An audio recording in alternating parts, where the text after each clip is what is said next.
Hello and welcome to our tutorial on the heading element. Are you finding it difficult to add headings to your website? With the heading element of Dotcom, you can add personalized headings effortlessly. Navigate to the desired theme page in your Dotcom account and click Elements.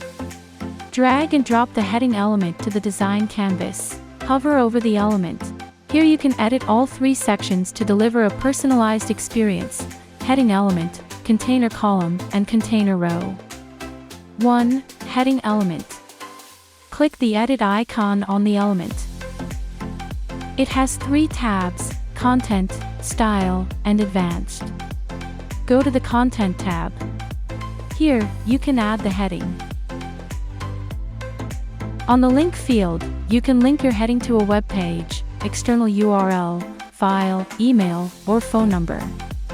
Finally, adjust the alignment and HTML tag of the heading element inside the container. Switch to the Style tab.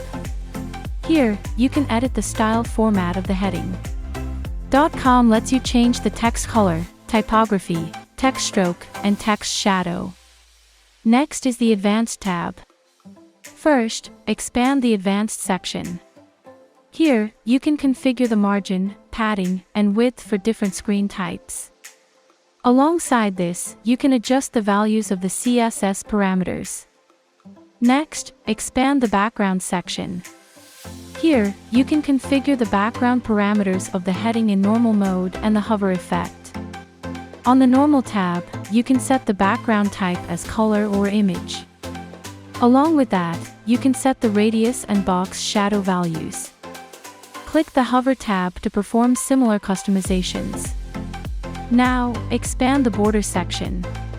Here, you can customize the border type, border color, and border width for normal and hover modes separately. The last section in this tab is Visibility, where you get to hide the heading on different screen types. That is all about the heading element section. 2. Container column. Click Edit. Go to the Content tab. Here, adjust column parameters like width, gap, alignment, and widget space for different screen types. Navigate to the Style tab. It has two modes, normal and hover. Here, you can customize the style parameters for the background and border for each mode separately. Lastly, you can use the Advanced tab to make further customizations on the container column. 3. Container row. Hover over the container row and click Edit. You can customize the content, style, and advanced settings here. Select the Content tab. Here, you can adjust the content width, height, row gap, column position, vertical align, and HTML tag.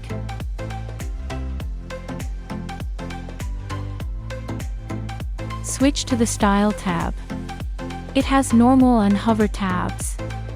Under each mode, configure the background and border customizations of the container row. Go to the Advanced tab. Here, you can customize the margin, padding, and CSS parameters. Further, you can adjust the responsive and visibility. That is all about the container row.